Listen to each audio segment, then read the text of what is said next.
जय हिंद दोस्तों। वंदे मातरम। चैनल पे न्यू हो चैनल को सब्सक्राइब कर दो ताकि आर्मी से रिलेटेड कोई भी अपडेट आपसे मिस ना हो।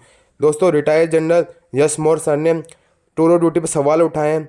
आप ये वीडियो पूरा देखना ताकि आपको ये वीडियो कुछ समझ नहीं, में आ कुछ सर सके। आप बताइए इसके बारे में, समथिंग ऑथेंटिक, कुछ ना कुछ आपको आइडिया हो तो।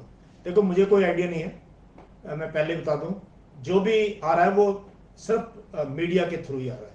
तो एक्चुअली कल सबसे पहले द हिंदू, जो बहुत ही रेस्पेक्टेड न्यूज़पेपर इंडिया का, उसमें ये एक आर्टिकल आया टूर ऑफ ड्यूटी पे, जिसमें कि उन्होंने, जो जर्नलिस्ट है, उन्होंने डिफेंस अपने कोई सोर्सेज का हवाला देते हुए ये क्लियर किया है कि टूर ऑफ ड्यूटी अब आ रहा है। या तो इस महीने के एंड में आ जाएगा, नहीं तो अगले महीने certainly tour of duty is coming. तो पहली बात तो बच्चों, अब जो है ना, वो ख्याल छोड़ दो कि भाई दोबारा भर्ती होएगी जैसे होती थी। वो अब के लिए जो 2-2.5 साल से बंद है, वो बंद ही है। ठीक है, तो इतना टाइम क्यों लगा, मैं कुछ कह नहीं सकता। शायद कहीं ना कहीं डिसीजन लेने में जो है गवर्नमेंट का काम है, वक्त लगता है। तो ये डिसीजन चल रहा था क्योंकि कई लोग इसमें इन्वॉल्व हैं। तीनों, आर्मी, नेवी, एयरफोर्स, तीनों सर्विस हेडक्वार्टर्स इन्वॉल्व है। देन सीडीएस का ऑफिस, जिसमें department of military affairs DMA involve है।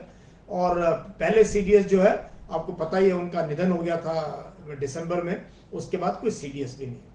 तो हो सकता है कहीं ना कहीं ये जो है डिले इसलिए हुआ है। लेकिन इसमें मुझे पता है नौजवान बच्चे जो है पूरे देश में जो है काफ़ी हताश हैं, बहुत निराश हैं।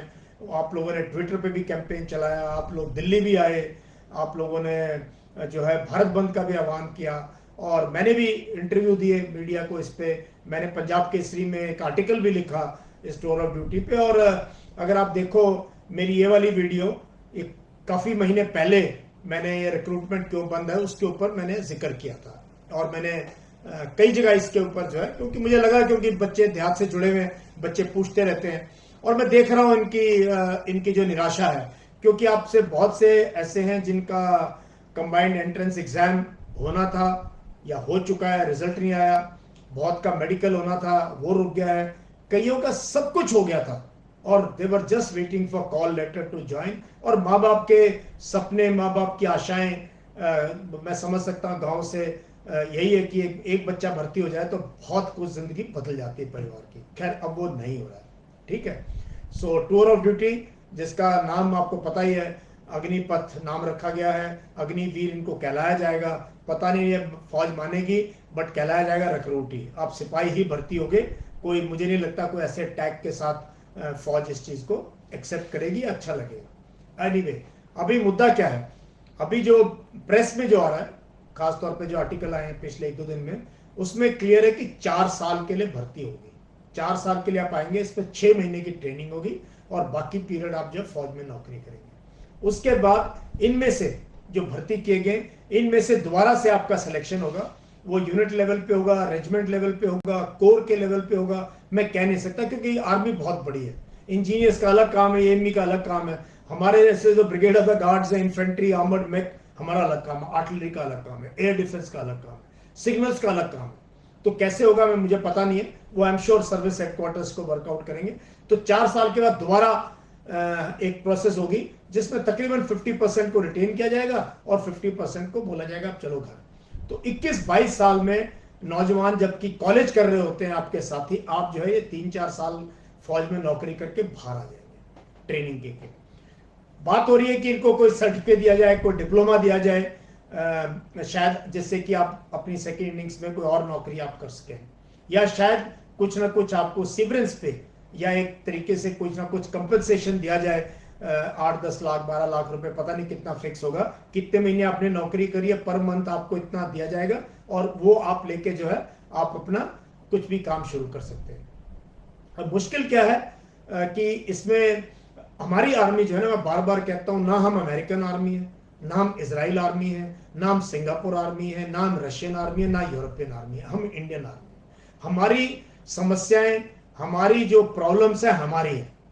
और कोई देश ऐसा नहीं है जिसकी जनसंख्या 130 करोड़, और कोई ऐसा देश नहीं है जिसके कि एक तरफ एक पाकिस्तान है जिसके साथ 15 अगस्त 1947 से जो है युद्ध की स्थिति है, और पूरा का पूरा बॉर्डर मैन होता है, पूरा का पूरा बॉर्डर मैन होता है। तो पता ही आपको कश्मीर की 30 साल हो गए लड़ाई को छिड़े हुए, और कारगिल की लड़ाई आपको पता है 22 साल हो गए।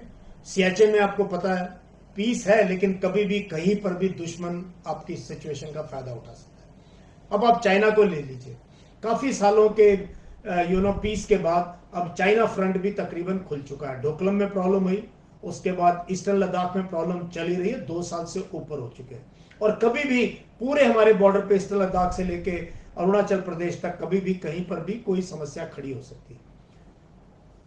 नेवी का रोल आपको पता है, इंडियन ओशन रीजन में India is a big power, और हमें एक्सर्ट करनी पड़ेगी अपनी पावर। भाई ये ओशन हमारा ओशन है, स्ट्रेट ऑफ मलक्का से स्ट्रेट ऑफ हरमुज तक।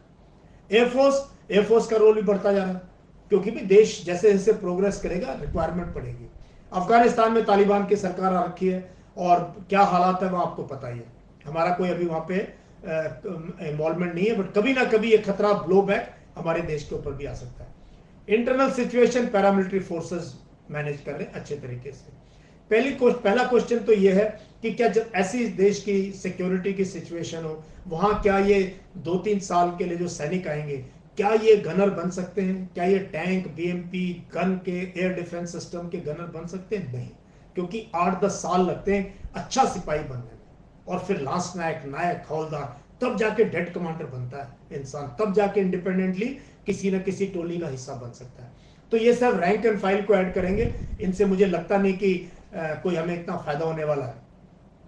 दूसरी बात समझने में ये वाली है कि पैरामिलिट्री फोर्सेस में क्यों नहीं ये टूर ऑफ ड्यूटी आ रहा है, ये आर्मी में क्यों है, जिसका कि देश की सुरक्षा से संबंध है। और इसका सिस्टम यही एक ऑर्गेनाइजेशन है जो कि इतने सालों से एक डिसिप्लिन से, एक सॉलिडारिटी के साथ, एक देश की अखंडता के लिए एक तरीके से देश को बांध के रखने वाला एक हमारे पास एक ऑर्गेनाइजेशन है, बहुत जबरदस्त। और उनकी कमिटमेंट भी आप देखिए, इंटरनल सिचुएशन और एक्सटर्नल सिचुएशन, बाढ़ आ जाए, कुछ भी आ जाए, हमारी आर्म फोर्सेस ने बहुत जबरदस्त रोल प्ले किया।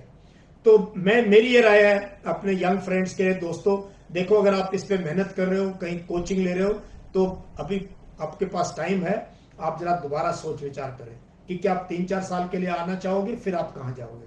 तो प्लीज या तो आप जाएं पैरामिलिट्री फोर्सेस, स्टेट पुलिस के लिए तैयारी करें भर्ती के लिए, या प्लीज फिनिश योर एजुकेशन। आप कृपया करके अपनी एजुकेशन करें। आप में अगर मादा है, ऑफिसर बनने की ट्राई करें, नहीं होता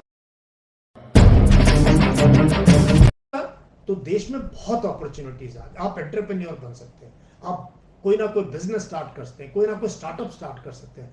अब टाइम आ रहा है जबकि सरकारी नौकरी की तरफ ना देखें। मेरी आपसे यही राय है, अपनी एजुकेशन इंप्रूव करें, अपने स्किल इंप्रूव करें, और अपने आप को सक्षम बनाएं कि आप अपनी जिंदगी जो है देश के काम भी कर सके और अपनी भी लाइफ बना सके। So tour of duty is here to stay, और we are just waiting for official orders, और जब आएंगे मैं आपसे दोबारा बात करूंगा। थैंक यू, जय हिंद।